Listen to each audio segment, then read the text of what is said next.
તરબૂચને ખરીદતા પહેલા એક વખત આ વિડીયો ખાસ જોઈ લેજો, નહીતર પછતાશો। જય શ્રી કૃષ્ણ મિત્રો, આજના આ વિડીયોમાં હું તમારી સાથે ઘણી બધી ઉપયોગી કિચન ટિપ્સ શેર કરવાની છું, જે દરેક ગૃહિણીને જરૂરથી કામ આવશે અને સમયને પણ બચાવશે। તો વિડીયોને સ્કીપ કર્યા વગર જોજો, અને જો તમને ટિપ્સ પસંદ આવે તો લાઇક એન્ડ શેર કરવાનું ભૂલતા નહીં। તો ચાલો આજના વિડીયોની શરૂઆત કરીએ। સૌથી પહેલી ટીપ જોઈએ।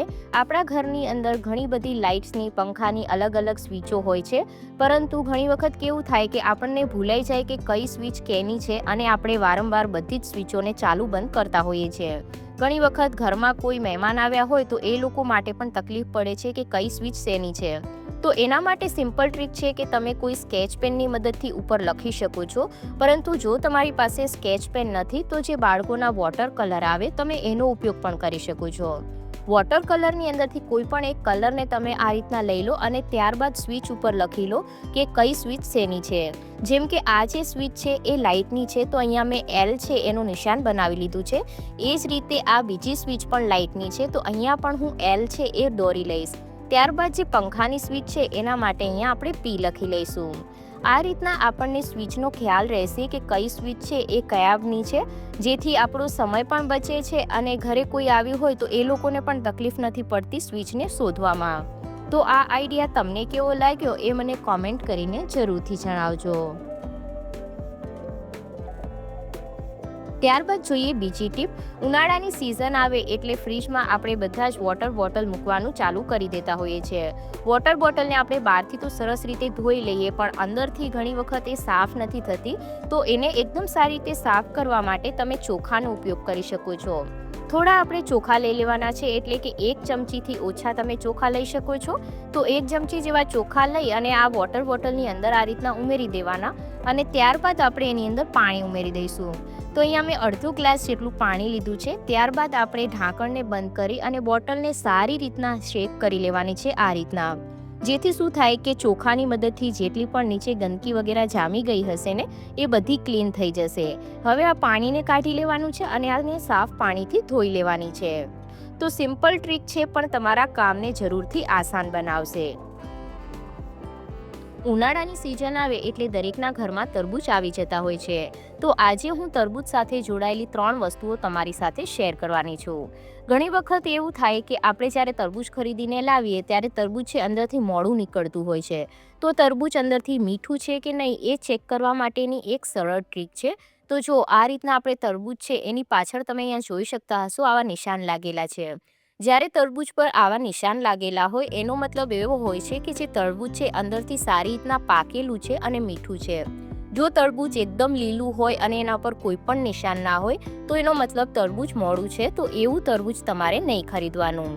ત્યારબાદ બીજી ટ્રીક એ છે કે તરબૂચ છે એ કેમિકલથી પકવેલું છે કે કુદરતી રીતે, એ જાણવા માટે શું કરવું? તો એને જાણવા માટે તમારે શું કરવાનું છે, એક કોઈ પણ કાગળનો ટુકડો લઈ લેવાનો, અથવા તો તમારી પાસે ટીશ્યુ પેપર હોય તો તમે એનો ઉપયોગ પણ અહીંયા કરી શકો છો।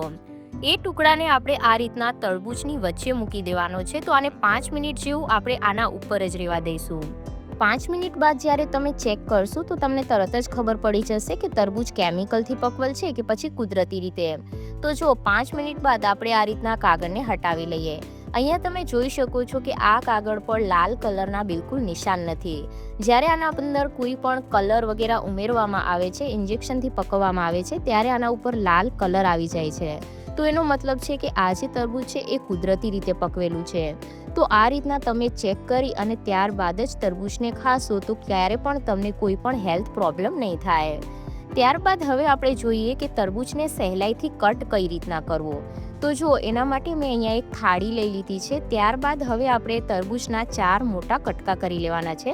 તો આ રીતના એક વચ્ચેથી આપણે કટ લગાવી લઈશું, એક આપણે આ રીતના ઉપરથી કટ લગાવી લેવાનો છે। તો આ રીતના આપણે 4 કટકા કરી લેવાના છે। ત્યારબાદ અહીંયા હું તમને એક કટકા પર બતાવી દઈશ કે કઈ રીતના આપણે આને સહેલાઈથી કટ કરી શકાય છે। તો બાકીના જે ટુકડા છે એને આપણે સાઈડ ઉપર મૂકી દઈએ અને ફક્ત એક ટુકડો આપણે લઈ લઈએ। આ રીતના તમે તરબૂચને સહેલાઈથી કટ કરી શકો છો એકદમ મિનિટોમાં. તો સૌથી પહેલાં આ રીતના એના આડા કટ લગાવવાના છે, તમે અહીંયા જોઈ શકતા હશો. ત્યારબાદ આપણે ઊભા કટ લગાવી લઈશું. આ રીતના છે ને તરબૂચ તમે મિનિટોમાં કટ કરી શકો છો અને બધા જ તરબૂચના કટકા છે એ ડીશની અંદર આવી જાય છે. ત્યારબાદ આપણે આ રીતના નીચેથી એને કટ લગાવી અને કાઢી લઈએ. તો અહીંયા તમે જોઈ શકો છો કે કેટલું સહેલું છે આ રીતના તરબૂચને કટ કરવું. તો આ આઈડિયા તમને કેવો લાગ્યો મને કોમેન્ટ કરીને જરૂરથી જણાવજો. અહીંયા તમે જોઈ શકો છો કે બધા જ તરબૂચના જે કટકા છે એ અલગ થઈ ગયા છે. એકદમ સરળ ટ્રીક છે તરબૂચને કટ કરવા માટેની. તો ઉનાળામાં આ ટ્રીક આપણને જરૂરથી કામ આવે છે. ત્યારબાદ જોઈએ નેક્સ્ટ આઈડિયા.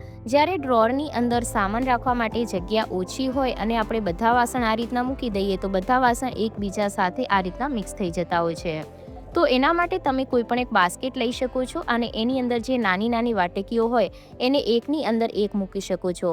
આ રીતના જગ્યા પણ ઓછી વપરાય છે અને જ્યારે પણ આપણને સામાનની જરૂર હોય તો આસાનીથી આપણને મળી પણ જાય છે. અહીંયા તમે જોઈ શકો છો બધી જ વાટકી એક બાસ્કેટમાં આવી ગઈ. આજકાલ મોટાભાગના ઘરોમાં ઘરને સજાવવા માટે આર્ટિફિશિયલ પ્લાન્ટનો યુઝ કરવામાં આવે છે, પરંતુ જ્યારે એના ઉપર ધૂળ માટી લાગી જાય ત્યારે એને સાફ કરવામાં વધારે મહેનત લાગતી હોય છે.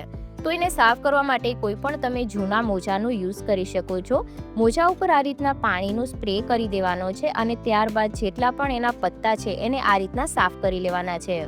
આ રીતે તમે ઓછા સમયની અંદર જેટલા પણ પત્તા હોય એને સાફ કરી શકો છો અને તમારે એને ધોવાની મહેનત પણ નથી લાગતી. અહીંયા તમે જોઈ શકતા હશો કે મોજાથી કેટલી સરસ રીતના સફાઈ થઈ જાય છે. તો આ રીતના તમારા ઘરમાં કોઈ પણ આર્ટિફિશિયલ પ્લાન્ટ હોય એની ક્લિનિંગ તમે આસાનીથી કરી શકો છો. તો ફ્રેન્ડ્સ, અહીંયા તમે જોઈ શકતા હશો કે અમુક પત્તીઓ મેં સાફ કરી છે અને અમુક નથી કરી. તો જે ધૂળ લાગેલી છે એ પત્તી અને જે સાફ કરી છે એ બંનેમાં તફાવત તમને ખબર પડતો હશે. જો આજનો વિડીયો પસંદ આવ્યો હોય તો ચેનલને જરૂરથી સબસ્ક્રાઈબ કરજો અને વિડીયોને લાઈક કરવાનું ભૂલતા નહીં.